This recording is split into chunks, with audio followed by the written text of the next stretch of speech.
Welcome to the Deep Dive. Today we're going into a story that's, it's incredibly harrowing, but also somehow profoundly inspiring. It's about a woman named Alison Botha from South Africa back in 1994. Her life took this absolutely unthinkable turn, but her spirit just refused to be broken. It's a story filled with terror, yeah, but also a desperate fight for survival and ultimately this extraordinary transformation, turning personal trauma into, well, global inspiration. Now, before we get started, a content warning is necessary here. The details are intense, very graphic, describing extreme violence. We're going to focus on Alison's incredible resilience, but listener discretion is really strongly advised. If it feels too much, please, feel free to pause or step away. Your well-being matters. Okay, let's immerse ourselves in the chilling and truly powerful story of Alison Botha. Alison Botha was born September 22, 1967, in Port Elizabeth, South Africa. Growing up, people described her as, bright, cheerful, just full of life. Her parents divorced when she was 10. She was raised mostly by her mother and other relatives, and by all accounts, she had a happy childhood, loved learning, very popular. She even became student president at her all-girls high school, collegiate high school. After high school, Alison took a gap year, did some traveling, exploring, trying to figure things out. And by the time she was 23, she found this passion for caring for others. She became an insurance broker. It was a job she was really good at, but also one she genuinely loved, connecting with people, helping them. So fast forward to 1994. Alison's 27. She's living happily in her own apartment, very close with her mother, just content with the simple things, never really comparing her life to others. But this peace, it was about to be shattered, completely shattered. It was December 18th, 1994. A cold winter night in Port Elizabeth, which is maybe counterintuitive for December, but Southern Hemisphere. Alison had been out partying with friends at the beach, enjoying the festive season. Afterwards, they decided to continue the party back at her place. When the night wound down after midnight, Alison did what she often offered to drive some friends home. She was always the kind one. She dropped off her last friend, returned to her apartment complex, pulled into her usual parking spot. As she reached into the back seat for a laundry bag, suddenly the passenger door just opened, and there stood a man, holding a shiny silver knife. His words were chilling, so direct. "If you don't move, you die." Terrified, obviously, Alison complied. She moved to the passenger seat. The man got in, took the driver's seat, introduced himself as Quentin, which we later find out is a fake name. He was Franz Dutoit. He told her he just needed to borrow her car for an hour, told her not to worry. And that deception as well, it's quite striking, isn't it? He immediately establishes power with the knife, but then tries to almost normalize it, saying he only needs the car for an hour. It's calculated. It makes compliance seem like this temporary problem, not the prelude to terror. It's a known psychological tactic, really, trying to reduce resistance, create a false sense of security, even with a weapon right there. Right. Alison was just gripped by fear. She knew she couldn't resist, not with that knife, so she sat there silent as this man, Franz, drove. Her mind must have been racing. Then her terror just spikes. Franz pulls over and picks up a second man, Franz Kruger. Now there are two of them, two attackers. And Alison felt completely convinced she wouldn't see her family again. He drove them to this secluded spot, desolate, a wide open agricultural area south of the university campus. Just silence, overgrown wilderness, bitterly cold that December night, utterly isolated. And once they stopped, the demand came. They wanted sex, and they threatened torture if she resisted. What happened next was just unspeakable brutality. Franz and Theron repeatedly raped and physically abused Alison. They strangled her, showed zero mercy. We learned later, both men had histories of violent sexual crimes. It wasn't random. And what you see there, it's not just violence, it's a systematic attempt to strip away everything. Her autonomy, her dignity, the repetition of the assault, their histories. It underlines how calculated and dehumanizing these crimes are. Targeting the body, yes, but also the psyche, the very sense of self. After the assaults, horrifically, they mocked her for trying to survive. They decided she had to die. That earlier promise about returning the car, just a lie. Of course it was. Friends then started stabbing her, slicing, cutting her abdomen, her genital area. He deliberately targeted her uterus, her ovaries, the vaginal canal. It was meant to destroy her dignity, her future ability to have children, just obliterate her.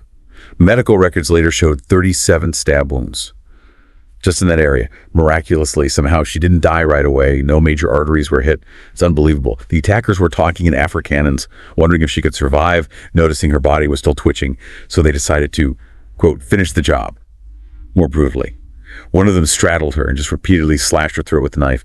Alison later described it herself. She said, "I heard the sound of my flesh being cut. Cold air raced along those wounds. I felt liquids flowing over me. It was so surreal, as if I were dreaming. I tried to forget the pain because I no longer knew what more pain was. I was numb all over."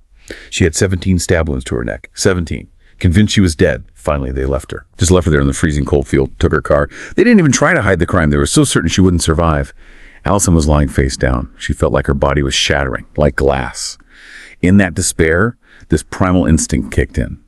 She decided to leave a message. A dying message. Using her own blood, she wrote Quentin, that fake name Franz gave her, and then, "Love you, Mom," right there on the ground. But then, something shifted. A flicker. A spark. She realized, I'm still breathing. She still had loved ones. She still had a chance. She resolved to fight. She saw distant headlights, car headlights, way off on a campus road. She knew somehow she had to get there. As she tried to push herself up, she felt her head just wobble, sway. Her neck was so badly cut, it was almost severed. She had to use one hand, literally, just to hold her head steady. Then, trying to stand, she felt her intestines protruding from the stab wounds in her abdomen.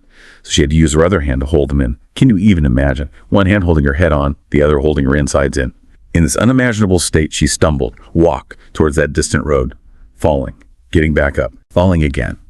Just pure will driving her. Nothing else. This part of the story, it really makes you question everything you think you know about human endurance. Her physical condition was catastrophic. Medically, survival seems impossible. Yet her mind, her resolve to get help, just to keep moving, it overrode everything. It really speaks to that primal survival instinct, doesn't it? Tapping into something almost superhuman, pushing the body past its limits when the mind simply refuses to give up. Absolutely. Finally, her foot touched the edge of the road, and she collapsed. Lost consciousness, just clinging to that tiny hope someone would find her. And someone did. A veterinary student, Chart Forey. He was driving on that road, usually deserted, late at night. He saw her. Forey stopped immediately, gave first aid, called emergency services. He later said it felt like God planned for him to be there. Right then, Alison was rushed to the hospital, multiple urgent surgeries. And against every single odd, Alison survived. A surgeon, 16 years of experience, said he'd never seen anyone survive injuries like that. Ever. Her determination out there in the field, it just defied all medical logic. She wasn't just a survivor. She was, like you said, a miracle of will. Alison's story, her survival, became huge news in South Africa. The country was already dealing with high crime rates. Investigations could be slow, But this case, the sheer horror and the miracle of it created this massive public outcry, put pressure on the police to act fast. And Alison, despite everything she was going through, her recovery, she bravely helped the police, gave precise descriptions of her attackers. The police cross-referenced her details with records of other sex offenders. And Alison, with incredible strength, identified Franz de Toy and Thien Kruger in a lineup. No hesitation. The attackers. Their arrogance was their downfall. They assumed she was dead. They hadn't fled. They left her stolen car not far away, made it relatively easy to find them.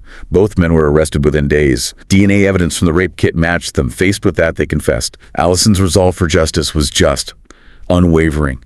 She said she was driven by this need to protect other women. She testified repeatedly. Imagine the trauma, recounting that ordeal again and again in court, and her courage to speak out publicly, to show her face. That was revolutionary back then in 1994. It challenged the terrible stigma rape victims often faced. She famously said, "I know my life is worth more than allowing them to destroy it, and it made me brave to survive no matter how difficult." Just powerful words. So in 1995, Franz de Toy and Thien Kruger were convicted. 8 charges: kidnapping, rape, attempted murder, sentenced to life in prison. And Alison's public stance here, it's so important, especially thinking about the time and place. Often, victims were silenced, shamed. By stepping forward like that, she didn't just get justice for herself. She sparked a much bigger conversation in society. Her actions empowered other survivors, helped shift how victims were seen in the justice system, not just passive, but active agents demanding change. A huge step, especially in a country fighting high rates of gender-based violence. Yeah, absolutely. Alison came out of this with visible scars, marks in her abdomen, that prominent scar around her neck, a constant reminder. But she refused to hide them. She transformed them into symbols of her survival. She became this incredibly powerful motivational speaker, campaigned tirelessly against sexual violence, advocated for survivors all over the world, traveled to, 35 countries, sharing her story, often showing her neck scar. A visible testament to her journey. She won numerous awards, People of the Year in South Africa, the Rotarian Paul Harris Award for Courage, recognized as a brave woman by Femina magazine. And then other incredible victory. In 2003, at 36, Alison gave birth to her first child, a son, then another son later. Directly defying what her attackers tried to destroy, her ability to have children, she wrote a book about it all, I Have Life. It was adapted into a powerful documentary in 2016 called Alison. She worked closely on the film, wanted it to be accurate, impactful, hoping her story would give hope and courage to others. She shared this message. She said, "Life makes us feel like victims. Problems and wounds accumulate. Sometimes it's so unfair. But I want you to always tell yourself that we don't have to take responsibility for what others do. Life is not a summary of any single event, but life is what you choose to react to those events." Powerful. Now, you'd think the story might end there. Survival, inspiration, justice served. But the fight wasn't over. Not for Alison's peace of mind. In 2023, something shocking happened. South African authorities started considering automatic parole for Frans du Toit and Thans Kruger. They had served 28 years. That's past the 25-year mark, where parole review often happens for serious crimes in South Africa. For Alison, that deep fear just came rushing back. The thought of living in the same society as them, unimaginable. And the public reaction was fierce. Outrage. Groups like Women for Change, Alison's own social media campaign. People rallied against the parole, arguing the men showed no remorse, they were still a threat. Alison posted on Facebook then, "It was heartbreaking. The day I prayed and hoped would never come has arrived. My fear remains locked in the scars on my abdomen and neck. This is the violence that oppresses women." The stress of it all, this renewed fight, it took a huge physical toll. In 2024, Alison actually suffered a cerebral aneurysm, a brain aneurysm, so serious.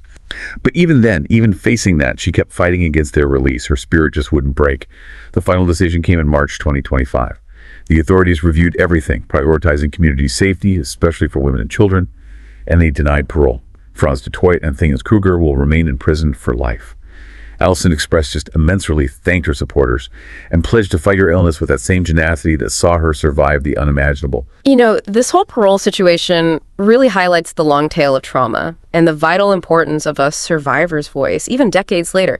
Justice isn't just a one-time conviction, it's about ongoing safety, psychological well-being. Her commitment, fighting for others' safety, even while battling her own illness, arguing that remorse has to mean something. It's truly remarkable. It sets a powerful standard. It really does. Alison left us with this enduring message. She said, "Whatever you encounter, please live your life to the fullest. You might feel brave and realize that obstacles are like connections and repairs. When one day you get through it, no matter how hard it is, there will always be a wonderful solution at the end. Stay strong and move on. Be happy, enthusiastic, and enjoy overcoming those connections, repairing them, restoring them with the desire to live for you, for me, and for everyone like us." Alison Botha's story. It's just such a profound testament to the human spirit, its capacity to endure, to heal, and to somehow transform unimaginable pain into this powerful force for good. Her scars aren't just reminders of suffering. They're symbols of an unyielding will to live and to inspire. So what does this all mean for us listening? I think Alison's life reminds us that even after the deepest wounds, the human spirit can mend. More than that, it can inspire others. It makes you wonder, doesn't it? What cracks in your own life, maybe not this extreme, but what challenges might become a foundation for something stronger, something powerful. Remember to find strength in your own journey, just like Alison did in hers. If you found this story compelling, impactful, please do like, share, and subscribe to our channel, Horror Doc. We do more deep dives into these incredible, sometimes dark, depths of human experience. Until next time, take care.